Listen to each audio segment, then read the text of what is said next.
begin. Are you ready? We're good? Okay. Welcome, the hour being 6:30 p.m. on Wednesday, December 20th, 2023. The Tooele City Council and the Redevelopment Agency are meeting in a work meeting. This meeting is being held at Tooele City Hall in the council chambers located at 90 North Main Street. It is also being streamed on the Tooele City YouTube channel. We will start with a roll call. Councilwoman Manzione. Present. Councilman Graff. Present. Councilman Hanson. Present. Councilman McCall. Present. I'm Councilman Brady. I'm also present. We will move to item 3, which is the mayor's report. Thank you, Chairman.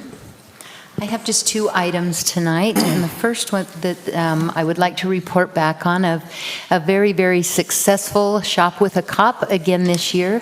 Tooele City partners with Grantsville and the Sheriff's Department also to provide gifts for children in need at Christmas time.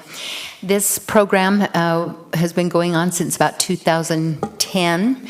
And it's always very successful. I thought it would be interesting for you to know where really their funding comes from. First is that we have really, really great partners in our community in businesses. One might be sitting there at the back, Chris Sloan with Energy Solutions. Also, there are several other organizations and foundations that contribute just funds to make that happen. We also have a very successful Tip a Cop event at the local restaurants where they will go in and serve.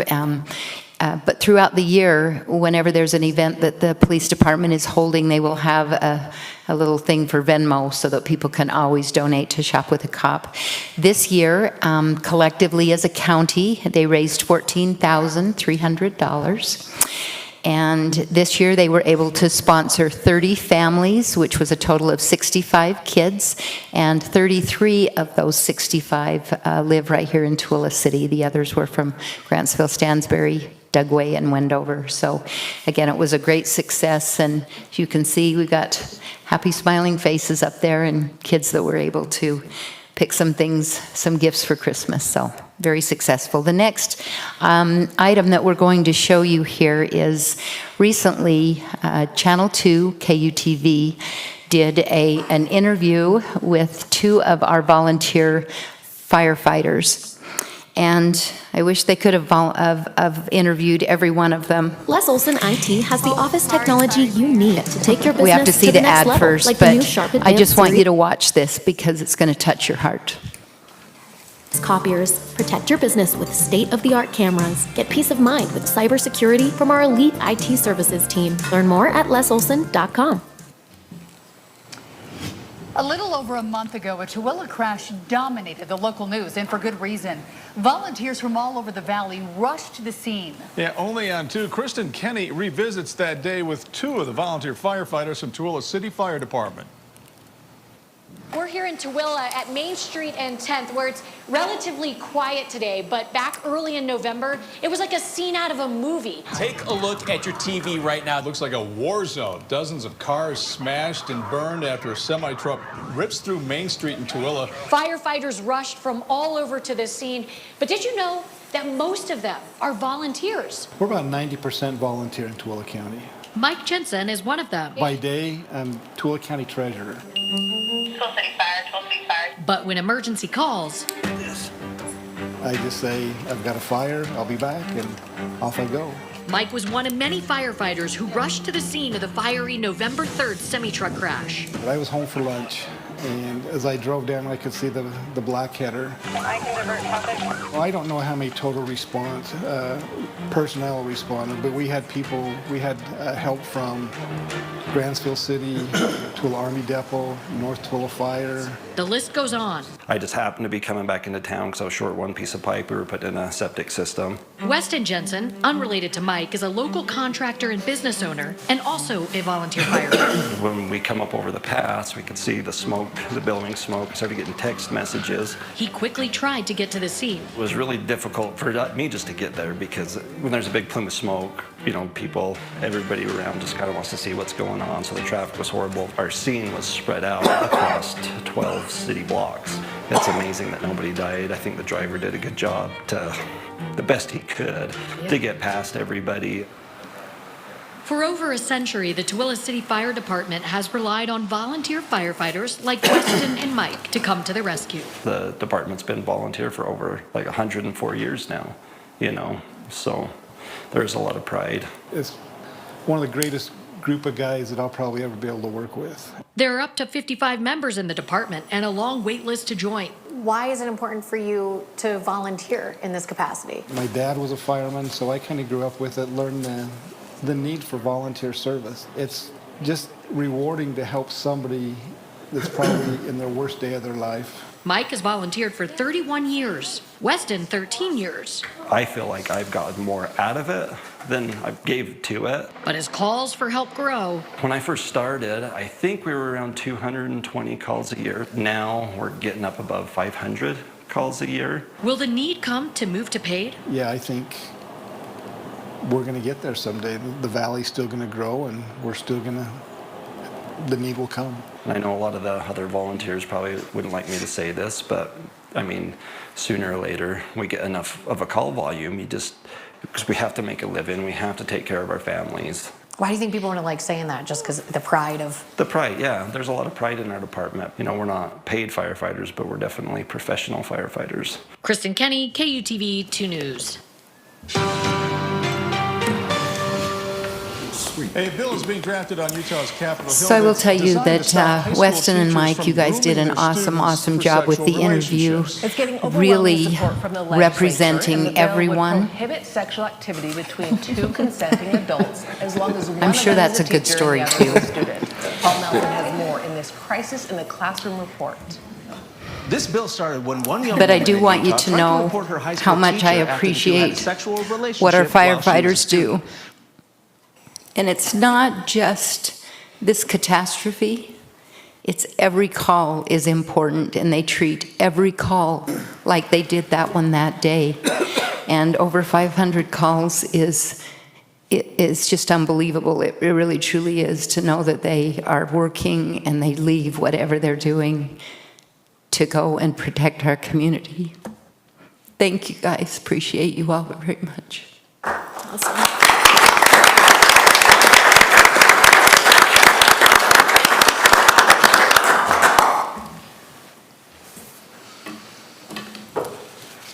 Thank you, Mayor Nguyen. We will move on to item 4, which is the council members' report.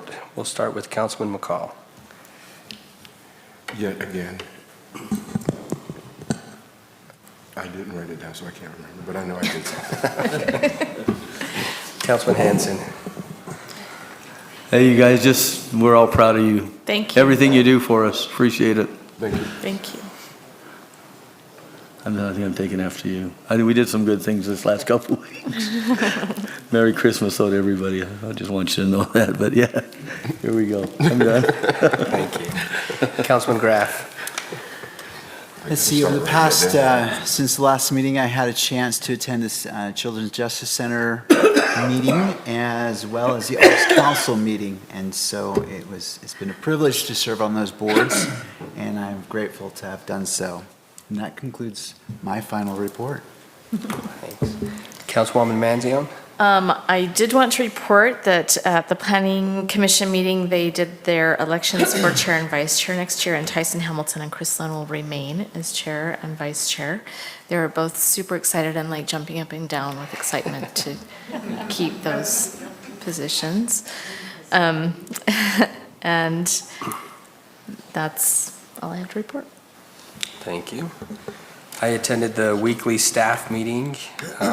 December's always busy, but I feel like Dave and Ed, I can't think of everything I've done. But we do a lot of things, all of us do. So we'll move on to our discussion items.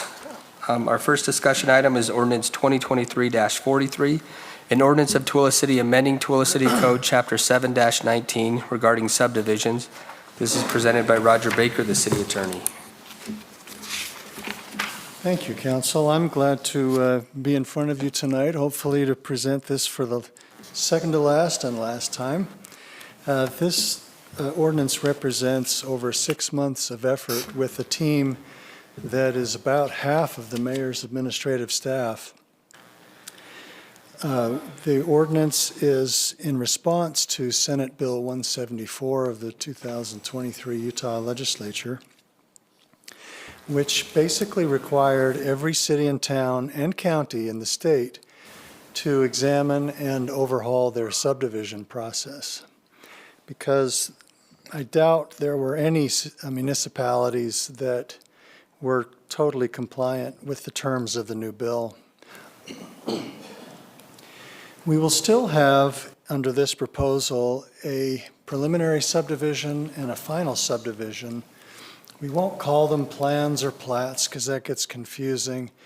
The actual piece of plastic that gets recorded is the plat. That's well understood, but we're talking about subdivisions. The Planning Commission has been a recommending authority for both preliminary and final subdivisions, and the City Council has been the land use authority that approves them.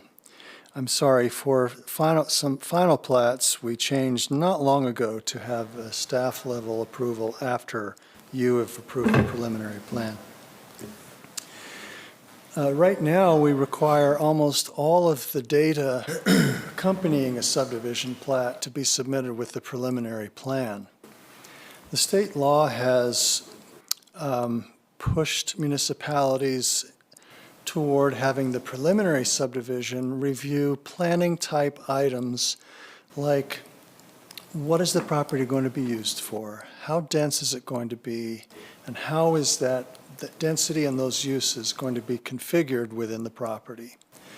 Those are classic planning issues that the Planning Commission, we propose, will continue to review, and instead of being a recommending body, they would be an approving body for preliminary plans. For final plats, we're recommending that we have the same, instead of the staff recommending approval, that we have the staff as the approving body, because it will be, the final plat will be an evaluation of the technical engineering details behind the subdivision. The widths, the grades and slopes and distances and water and sewer and all of those things. Now, you and the public may have noticed that I haven't mentioned a role for the City Council in this process. That's because the state legislature has removed municipal legislatures from the subdivision approval process. You and your predecessors have enacted the rules or the laws governing the subdivision of property. But the state legislature has decided that once you have set those rules, the process of following them or to approve subdivisions is an administrative process that doesn't invoke legislative rulemaking power. So, for good or for ill, city councils are out of the subdivision business. We have added provisions regarding what's called the appeal authority. In state law, the body that approves subdivisions is called the Land Use Authority. The judge, so to speak, that hears appeals is called the Appeal Authority. Right now, the appeal authority for all subdivision decisions is our administrative hearing officer, which is not a bad model. But the hearing officer currently and potentially in the future is not likely to have much experience with land use law and with subdivisions. So following the direction of the state, we are suggesting that the appeal authority for Planning Commission subdivision decisions of the preliminary plans be a committee of 3 citizens or residents or business people chosen by the city staff that are involved with the platting process. So the community development director and the public works director. They would choose 3 people. That can be a standing committee, it can be an ad hoc, one at a time committee, We've left that informal so we have flexibility in finding people when we need them for appeals. Appeals are not very common of subdivisions in a city that's doing it right, because if the application complies with your rules, then it has to be approved. So there isn't much need for discretion there. For the final plat, the state has dictated who the appeal authority will be. It will be one engineer selected by the city, one engineer selected by the subdivider or developer, and a third engineer selected by those two. And they would decide the appeal. Minor subdivisions, we've chosen to keep, in our recommendation, to keep them a thing, so that when you have a small subdivision, we're proposing up to 6 lots, residential, that we have an abbreviated process. Instead of having a 2-step process of preliminary and final, we would just have a single process that combines the two. And we propose that the approval authority and the appeal authority be the same as for final plats. So this effort required a close examination, not just of the approval procedure of plats, but of the whole subdivision chapter. So we took great care in going through it over and over and over again to address as many concepts as we could, to modernize things that are outdated, to correct antiquated language and things that were vague, and to address things that have not been addressed up until now. One of the things that we corrected was in the calculation of the bond amount for public improvements, state laws requiring us to reduce our contingency from 20% to 10%, which is fine, but it requires more planning and work and involvement on our part to make sure that the estimate we get from engineers is accurate. Because if we get an estimate that's only half the real cost and we add 10%, okay, so now we have 55% of the actual cost. So this will mean more work for our city engineer to verify the estimates we've been given are reasonable and correct given the current markets.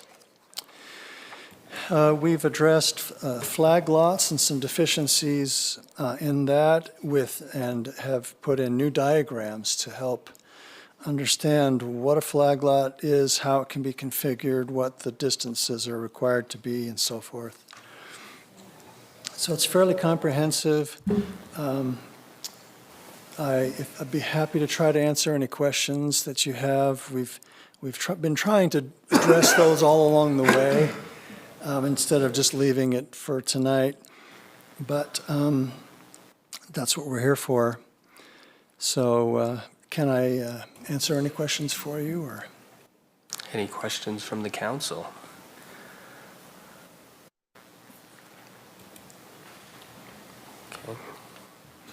And as you know from my email, we have had an outside land use attorney review our ordinance and had very little comment, so. Okay, thank you, Roger. This will be on our business meeting tonight with a public hearing. So. Okay, thanks, Roger. All right, move on to our next discussion item, which is Resolution 2023-104, a resolution of the Tooele City Council authorizing payment of fee in lieu of water rights conveyance for Holiday Oil, presented by Jared Stewart, the Economic Development Director. Good evening, Council. Thank you. As stated, this is a request for Holiday Oil. They are looking to build a new gas station. This one, for this request, would be located on 3 O'Clock Drive on the south end of town. There's 2 parcels there owned by leisure villas, and it would be on the parcel that's zoned general commercial. So the request is for 8 acre-feet of water, and that would include a C-store, the convenience store, and a car wash, essentially, on the site, and also have some water for landscaping. It would have an estimated capital investment of $1.6 million, and if you calculate the sales tax structure there, that would be annually $3,900 to Tooele City directly, after the other entities as well get their sales tax. 13 to 15 jobs. The sales tax is a very good element of this project as well. They estimate that it'll be $15 million in sales every year. And in the packet also, you should have a little analysis of some other gas stations in town. They're all a little different. You know, there's the Holiday Oil at 600 North that is existing. It's a smaller square footage, smaller footprint than this proposed site would be. There's also Maverick, which is more of the same size square foot, and the Chevron, which has a car wash, but also a Burger King, you know, so there's some differences in the water uses for all of those sites because the uses are slightly different. Holiday Oil did provide information on the location in Erda that they have that is a similar size. They had great information on their water usage for the car wash and the landscaping there that was helpful. That is in your packet too. So that is the request. I know we do have a representative, Brent from Holiday Oil here, so we appreciate him being out, and he's indicated he's available to answer questions as well. Any questions or comments from the council? I have a question about the car wash and how strongly we need a car wash. I think the convenience store is great. We need something on that end of town, but car washes use a lot of water. I just have some concerns about that. Would you like to hear from Brent at all on the car wash and the importance to them? I mean, yeah, I don't know if I have great answers on that. I would love for him to address it, if you don't mind. Okay. Brent, would you be willing to speak to the car wash? Unless you're not Brent. You're not Brent. I apologize. Brent's not here. Maybe he'll be here later.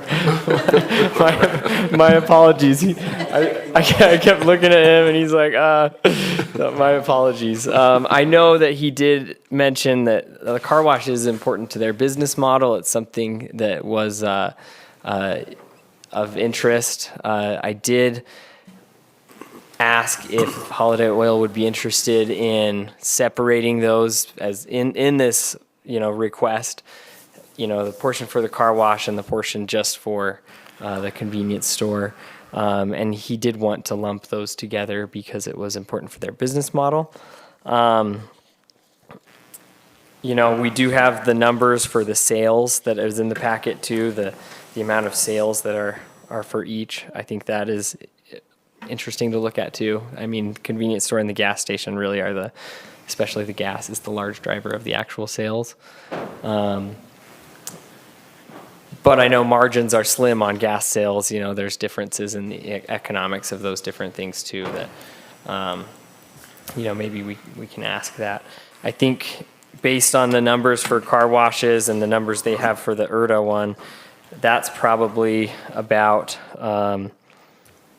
average 3-year for their Erda location is 5.7 acre-feet of water annually for the car wash. So I think they could probably use 2 acre-feet for just the convenience store and the landscaping. If we were to break that out, it would be probably 6 acre-feet versus 2 acre-feet. Car wash versus convenience store.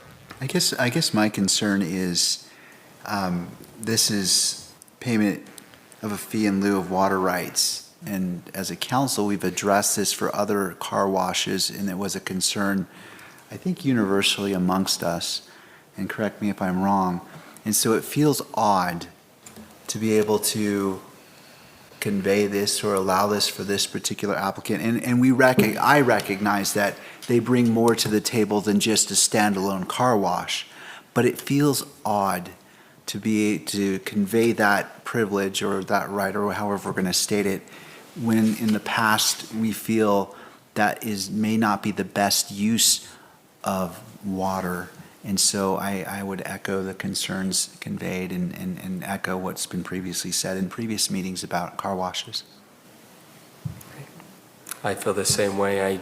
I support the convenience store portion of it, but I do have concerns about the car wash portion. And just like Councilman Graff said, we've had car washes request this same thing, and I think we stick with what we've done in the past, so. Yeah. Any other comments, questions for Jared? When they was, well, I just remember when at the planning commission meeting, when they were talking about the property and doing it, there was comments from the planning commission about making use of the land and putting a car wash there. So there was the other side of that too, because they won't fill up the spot with just the convenience store. But that was the others that was mentioned there from the planning commission. But we're not saying they can't build a car wash. We're saying that the water rights that we would give them would be used for the convenience store. They're more than welcome to purchase water rights on the open market. For sure. And then they can build a car wash. So it's not like we're saying no car wash. What I'm trying to say is we've said that this water is being allocated for businesses that are not using a large amount of water. And I don't think a car wash is appropriate with our water situation. That's all I'm saying. And we've denied other car wash in the city for Yeah. the same reason before. Great. On the north end. That's how I Okay. felt too. Okay. Perfect. And I'm not surprised by any of that. I think I tried to convey some of those past meetings and sentiments as well to Holiday Oil. So I think there shouldn't be too much surprise there. This is on the last item on your next meeting's agenda. So okay. Thank you, Council. Thanks, Jared. We'll move on to item 6, which is a closed meeting. We do not have anything to discuss in a closed meeting tonight. So we'll move on to item 7, which is to adjourn. We're adjourned at 6:57 and we'll reconvene at 7 for our business meeting.